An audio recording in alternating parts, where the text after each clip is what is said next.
welcome back. And what I'm going to do today is show you exactly a strategy that we've been using to kind of drive traffic in from Facebook ads and even blog posts. I can show you here. So what I've done is I've already pre-set up essentially the entire funnel already in this Funnelytics thing here. If you want the link to get this, I can send it over to you. Just message me or whatnot. I'll drop a comment if you're in YouTube. So what this is, these Facebook ads here that are listed at the top, that's where all the traffic is are coming from. Okay, and I can show you different ways this can lead out to, and I'll show you why there's two arrows here. So these Facebook ads are generally video ads. Okay. And so when you have video ads, you can track on Facebook's, advertising platform how much if someone has watched a video. Okay, so if you're going cold, you've never done this before. I mean, you just want to build an audience, and generally you at least want to get some people just watching it. So the first 25% of the video was just generally good enough to build an audience to kind of let them know because you're going to try to weed them out if they're not a good fit for you out through here. Now, one common mistake that I see a lot of people do is they get really self-conscious in front of an ad, a camera and all that, and in an ad. So maybe you do something like I'm doing here, or one of those cartoon ads, one of those cartoon drawings. You can get one of those on Fiverr and have someone do that for just a minute, just a minute of that type of stuff, explaining, physical therapy, for example. Explain physical therapy. You can explain what you do in physical therapy, why you're different, what is your unique selling proposition, or your irresistible offer, one of those things. And each ad is going to relay on top of another, if that makes sense. So this ad is going to make sure someone watched at least 25% of that ad, and this ad number 3 is going to be make sure you watched 25% or 50%, depending on how targeted and how much money you have to spend of this ad. Another common thing that I would do from the very beginning, just to see if we can get some traction in here, is you can actually just throw in, you got to know how much your ad budget is, okay?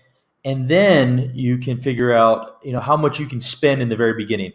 Facebook wants your business, okay? So they're not going to give you bad results for the sake of bad results. Does that make sense? You would never want just someone's money and then expect not to do anything for it, right? So it's a service. And so what we look at here is I usually put around $25 to $50, depending on the ad budget, for the first week. So you're going, if I got $25 going in for the first 4 days, that's $100. All right. If you have a $300 ad spend for the month, which I don't always understand people only having $300, $10 a day. I honestly believe that if you're a business, you should start thinking like a business. But if you're already thinking that way, that's great. And you can have, anywhere up to $1,000, $2,000 a month, depending, your numbers. But if you're just starting out and you want to only spend $300, well, in the first 4 days, I already spent 100 of those dollars. So now you have $200 to play with for these other ads, okay? So this first ad, I may not be going right away to an opt-in. You can try. You can definitely try, because you're going to start getting people, especially if your targeting is right there, you can go right into an opt-in. We have done this. That does do work with some people, okay? With whoever you're targeting. If you've nailed it, you drive straight to that offer.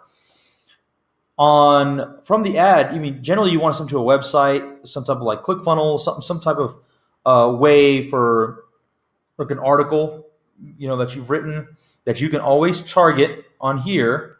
And I want to actually make an edit. It's going to say, with a Facebook pixel. And if you don't know what that is, that'll be explained in another video, or you can go to the group, Smart Marketing for PTs. And that is around this page too. So that is target Facebook pixel, and then you can retarget those people from this ad, from the second ad who's been on here, and who's watched this video, and that second ad can hit them and send them to an opt-in. Okay, let me clone this. You could have another different ad, okay, that is specifically targeting this audience here. And so let's say like Facebook ad 2 audience, like blog audience, or whatever you're going to call this right here, whether it be an article, blog, whatever it would be, blog audience. Okay, then you can have that same ad. You can have the same creative if you want, because generally it's going to be retargeting. This is like the first level here. Okay, and then you can have that hit into the opt-in. You could also have a different opt-in. So that's a whole other conversation. We'll talk about that another time. All right. On that second ad, generally they're already a little more familiar with you, and hopefully you're having other organic content in between here. So they're already kind of getting a little more familiar with you. You tell them to like your page, you tell them to do whatever on this first ad. Then they start getting, more familiar. On this second ad, you can drive them straight to your opt-in page, a little more familiar. They'll probably give you your name, email, maybe even a phone number. If they're, trusting in what you're doing, you hit their pain points. On this third ad, you're retargeting back from that second, okay? But generally on that, you can already say, hey, like, give us a call, send us a message on Facebook. That could be another action that is on here that you can do. Is some of the chat bots, stuff that we do also. So it's almost like that itself can go straight to the survey also, or it can go to a totally different page altogether.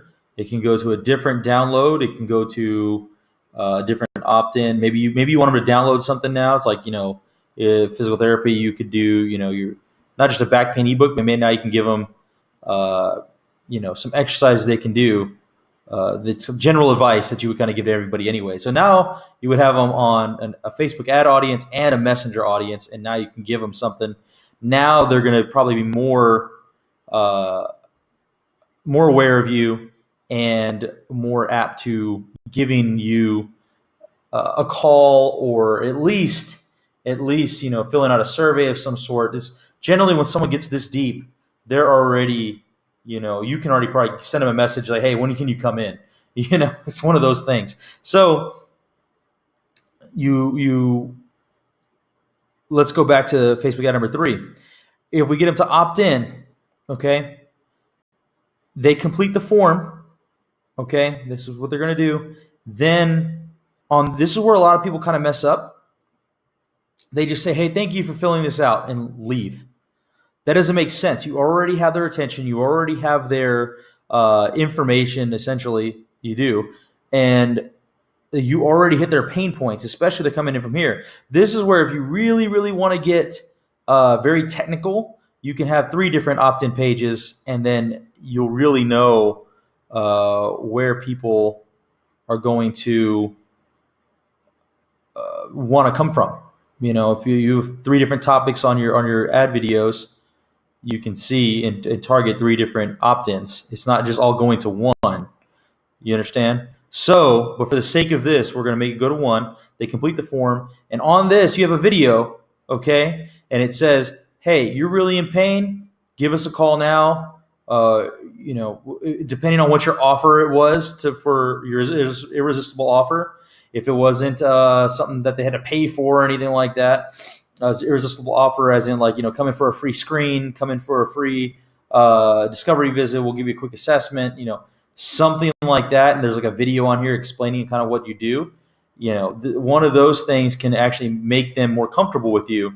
And if you hit their pain point and then all the targeting was good, the article was good, everything was good, they're going to probably want to call you right away to see if you can fix their problem. Or you can survey them, and that leads down a whole nother like rabbit hole of like emails and things like that.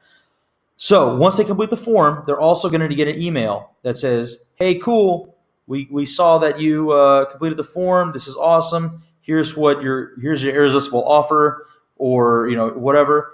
And then on this email, you will also say, hey, give us a call. It doesn't have to be to that page exactly. Let me just get rid of that because that might confuse people. You might just send them to it's going to be custom page, not generic. give us a call page. Okay. And if that makes sense to you, that is awesome. This can be one of those, it's easy to do on your webmaster can do it. A ClickFunnels page can do the trick right there. So send them off, give us a call, give the phone number in the email. Generally, if you can send them another video, it's actually really nice for them to know that that you care. So the next one, I would call this like a value email. Okay, this would be a value email, just kind of explaining to them, what you do, what you can do for them, and like maybe even some testimonials. I think testimonials really help out on as far as these emails, because a lot of people may not even know who you are right away. Okay, so bringing value is great. Testimonials, that also works. You can send. Here's a marketing tip. The first 3 emails are the most opened emails, and we've seen people open all the way up to 10 emails at a very high rate, and maybe that's when they start dropping off. It just depends how good you are at writing, or if you're doing it. If you're a good writer, you like writing, and you can talk to people and hit them with like a sales letter every time, then people are going to want to be around you, right? They're going to want to call you. You're accept your offer, in other words. So I made a simple thing here. This can happen at any given point, but let's say they open your email. Okay. They open your email. They open your email, but you didn't give them a call. Okay. They're going to go through a different set of emails than the ones who did give you a call. Okay. And this is where maybe you have a stop in your email automation system, where like if they did click that, because this could also, again, this could go to this, or it can go to a different page. If they didn't open it, then they get a different set of emails. If they did open it, maybe you take them off the list and send them down a different, email automation. So that's just the automation to kind of make things easier. If you have any questions about this, or you kind of want to get up on a quick call to see how you can implement this on your business, go ahead and let me know. You can comment somewhere on this page, or just message me, or anything. To get in contact, go to Smart Marketing for PTs Facebook group, and I'll be in there answering questions, doing videos like this. If you're watching this in the group, I'm going to show you why I did that, and why repurposing things is always helpful for everyone in all of your customers in your business, or your patients in your business, and why it's very important that you're able to maximize your time and efficiency. All right, until next time, I'm Jacob Campos, and this is awesome. This is awesome, fun stuff.